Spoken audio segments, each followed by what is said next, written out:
तो स्टूडेंट, इस वीडियो में हम क्लास 12 ऑर्गेनिक केमिस्ट्री या फिर कार्बनिक रसायन के सेकंड चैप्टर, जिसका नाम है अल्कोहल, फिनॉल एवं ईथर, इस चैप्टर के 3 बहुत ही महत्वपूर्ण और बेसिक क्वेश्चन एंड आंसर को जानेंगे।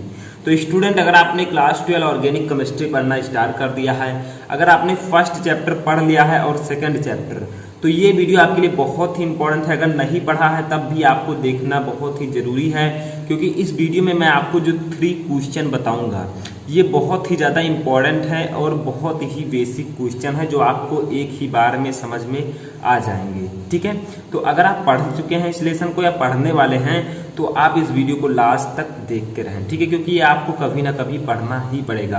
तो देखिए, सबसे पहले मैं आपको बता दूं कि ऑर्गेनिक केमिस्ट्री का जो है ये इसका मैं PDF भी आपको क्वेश्चन आंसर के साथ नीचे डिस्क्रिप्शन में प्रोवाइड करा दूंगा। लेकिन इससे पहले हमें जानना जरूरी है कि ये क्वेश्चंस हैं क्या और इसके आंसर हमें किस प्रकार से देना है। तो देखिए, फर्स्ट क्वेश्चन जैसे हम लेते हैं, 3 क्वेश्चन हम देखेंगे। तो फर्स्ट क्वेश्चन है, विलियमसन की संश्लेषण विधि द्वारा डाई एथिल ईथर बनाने की विधि एवं रासायनिक समीकरण लिखिए। यानी कि जो विलियमसन संश्लेषण विधि होती है, इसके द्वारा हम डाई एथिल ईथर को कैसे बनाते हैं, इसकी विधि और रासायनिक समीकरण लिखना है। ठीक है, यानी कि रिएक्शन को और मेथड को बताना है। तो देखिए, इसे हम बनाते कैसे हैं, सबसे पहले इसकी विधि लिख लेते हैं। तो जब हम सोडियम, ठीक है, मेरे साथ लिखते चलिएगा, सोडियम एथॉक्साइड, वैसे मैं PDF तो प्रोवाइड करा दूंगा, लेकिन आप लोग चाहें तो नोट में इसे नोट कर सकते हैं। तो सोडियम एथॉक्साइड को एथिल आयोडाइड, ठीक है, आयोडाइड के साथ गर्म करने पर डाई एथिल ईथर बनता है, और इसी को हम लोग कहते हैं विलियमसन संश्लेषण विधि। यानी कि जब सोडियम एथॉक्साइड को एथिल आयोडाइड के साथ गर्म किया जाता है तो डाई एथिल ईथर हमें प्राप्त होता है। इसी अभिक्रिया को कहते हैं विलियमसन संश्लेषण अभिक्रिया या फिर विलियमसन संश्लेषण विधि। ठीक है, जैसा कि आपको पता है कि कार्बनिक रसायन में जो अभिक्रियाएं हैं उनको आपको पढ़ना होगा। जैसे बहुत सारी अभिक्रियाएं, वुड्स अभिक्रिया, कैनिजारो अभिक्रिया, ऐसी बहुत सारी अभिक्रियाएं, स्मिथ अभिक्रिया, ठीक है, वो ऐसे ये भी है। तो देखिए, इसके रिएक्शन को हम समझ लेते हैं। तो अभिक्रिया का एक प्लेलिस्ट मैंने बनाया है, 18 अभिक्रियाएं हैं जिनको मैंने आपको ऑलरेडी पढ़ा दिया है, तो उसका लिंक मैं डिस्क्रिप्शन में दे दूंगा। आप चाहें तो सभी अभिक्रियाओं को पढ़ सकते हैं। ठीक है, तो देखिए, ये आपका जो है रिएक्शन कैसे रहेगा। ठीक है, तो रिएक्शन में सबसे पहले हमें लेना है सोडियम एथॉक्साइड। इसका फार्मूला होता है C2H5O Na, ये होता है सोडियम एथॉक्साइड। ठीक है, अभी हम नाम भी लिखेंगे इसका, और इसके साथ हमें गर्म करना है एथिल आयोडाइड को, C2H5I, यानी कि C2 है, कार्बन 2 है तो एथिल, ठीक है, अगर एक होता तो मेथिल, तो एथिल आयोडाइड का फार्मूला ये होगा। इसे हमें करना क्या है, इसे हमें कर देना है गर्म। गर्म का फाइन हम इस प्रकार से बनाते हैं, तो गर्म करना है। ठीक है, बन क्या जाएगा, C2H5O C2H5, अभी मैं बताऊंगा कैसे बना। ठीक है, और प्लस NaI। देखिए, हमने लिया था सोडियम एथॉक्साइड जिसका नाम है C2H5O Na, इसकी क्रिया हमने C2H5I यानी कि एथिल आयोडाइड से कराई। ठीक है, तो बना क्या, डाई एथिल ईथर और सोडियम आयोडाइड। कैसे, देखिए, C2H5 यहाँ पर है, C2H5 यहाँ पर है, बैलेंस पहले देखिए रिएक्शन है या नहीं दोनों साइड में। उसके बाद में C2H5 यहाँ पर है, C2H5 यहाँ पर है। ठीक है, इतना हो गया। O यहाँ पर है, O यहाँ पर है, हो गया। Na यहाँ पर है और I यहाँ पर भी NaI, यानी कि रिएक्शन जो है बैलेंस है। इसका नामकरण कर देते हैं, इसका नाम है सोडियम एथॉक्साइड, सोडियम एथॉक्साइड। ठीक है, इनका नाम है एथिल आयोडाइड, एथिल आयोडाइड। एक बार रिएक्शन को आप 2-3 बार कॉपी में लिख लेंगे, आपको अच्छे से समझ में आ जाएगा, हमेशा के लिए याद हो जाएगा। ठीक है, लेकिन आज ही उसके बाद में डाई एथिल ईथर, पढ़ने के जस्ट बाद आपको लिख लेना है, डाई एथिल ईथर, और इनका नाम मैं बता दूं, इनका नाम है सोडियम आयोडाइड, ठीक है, समझ लीजिएगा। तो ये आपकी विलियमसन संश्लेषण विधि होती है। अब देखिए आपका दो चीज़ यहाँ पर क्लियर हो गया, एक तो अगर इस प्रकार का क्वेश्चन आएगा तो आप आसानी से कर लेंगे, दूसरा आपका विलियमसन संश्लेषण अपक्रिया भी कंप्लीट हो गया। इसके बाद में हमारा सेकेंड क्वेश्चन यहाँ पर आता है जो कि इंपॉर्टेंट है, ठीक है, वो है कि एथेनॉल के उपयोग लिखिए। यानी कि जो एथिल एल्कोहल होता है जिसका फार्मूला होता है C2H5OH, इसका फार्मूला होता है C2H5OH, इसे हम एथिल अल्कोहल भी कहते हैं, IUPAC नाम है एथेनॉल। इसके उपयोग क्या है, इसे यूज कैसे करते हैं? तो देखिए स्टूडेंट, इसके यूजेस कौन कौन से हैं, ठीक है। तो फर्स्ट यूज इसका है मेथिलिट स्पिरिट बनाने में, मेथिलिट, ठीक है, स्पिरिट बनाने में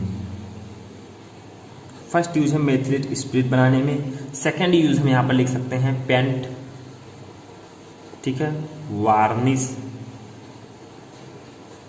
उसके बाद में गोंद, सल्फर, ठीक है, आयोडीन आदि के विलायक के रूप में, ठीक है, विलयन के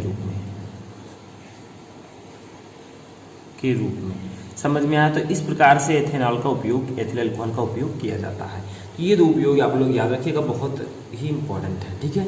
आगे देखिए हमारा तीसरा और लास्ट क्वेश्चन आता है, थोड़ा सा इसमें जो है ये क्वेश्चन क्या है, देखिए प्रयोगशाला में फिनॉल बनाने की विधि का रासायनिक समीकरण लिखिए। देखिए जो आपका फिनॉल है C6H5, ठीक है, OH, ये फिनॉल जो है ये इस चैप्टर में बहुत ही इंपॉर्टेंट है। चैप्टर का नाम ही है अल्कोहल, फिनॉल और ईथर।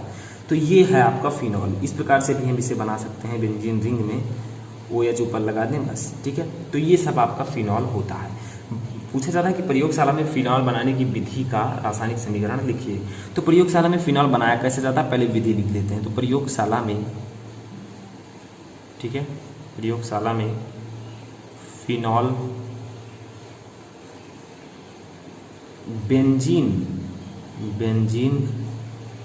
डाईएजोनियम, ठीक है, ये एक लवण है जिसका नाम है बेंजीन डाईएजोनियम क्लोराइड, ठीक है,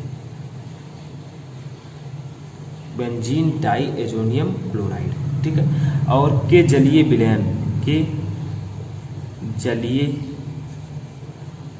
विलयन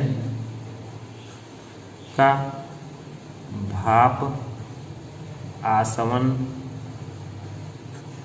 करके बनाया जाता है, ठीक है।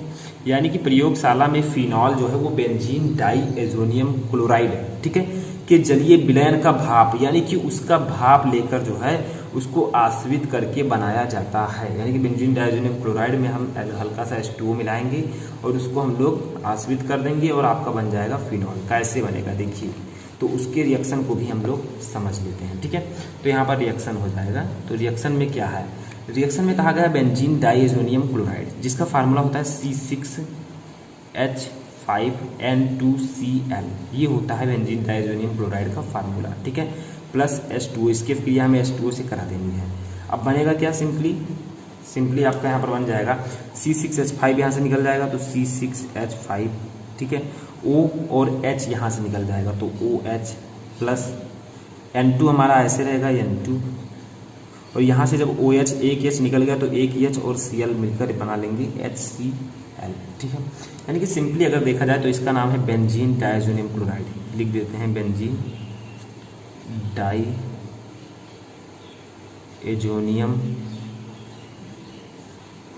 क्लोराइड, ठीक है। बना है आपका फिनॉल। इनका नाम तो आपको पता होगा, H2O जल है, N2 नाइट्रोजन है, HCl हाइड्रोक्लोरिक एसिड है। तो जब बेंजीन डाईएजोनियम क्लोराइड के भाप का जलीय विलयन का भाप हम आश्रित करते हैं तो फिनॉल बन जाता है। यानी कि जब बेंजीन डाईएजोनियम क्लोराइड की हम जल से क्रिया कराते हैं तो हमें फिनॉल प्राप्त होता है, नाइट्रोजन और हाइड्रोक्लोरिक एसिड प्राप्त होता है। ये बैलेंस है या नहीं, C6 यहाँ पर, C6 यहाँ पर, ठीक है, H5 यहाँ पर, H5 यहाँ पर, N2 यहाँ पर, N2 यहाँ पर भी है, ठीक है, Cl यहाँ पर है और एक H यहाँ से ले लीजिए तो HCl यहाँ पर हो गया। बचा क्या, O और H, तो OH हमने यहाँ पर लिख दिया है। यानी कि ये आपका एक बैलेंस रिएक्शन हो चुका है। तो आई होप कि आपको ये तीनों क्वेश्चन अच्छे से समझ में आ चुके होंगे अल्कोहल फिनॉल ईथर के। इससे पहले मैंने फर्स्ट चैप्टर यानी कि हैलोअल्केन तथा हैलोइरीन के क्वेश्चन भी बताया है, तो उसका लिंक मैं डिस्क्रिप्शन में दे दूंगा, वहाँ से जाकर आप उन सभी क्वेश्चन को देख सकते हैं। तो आप इसका PDF भी डाउनलोड कर सकते हैं और अच्छे से तैयारी कर सकते हैं। तो अगर चैनल पर नए, चैनल को सब्सक्राइब कर दीजिए, वीडियो को लाइक करके अपने दोस्तों के साथ भी शेयर कर दीजिएगा।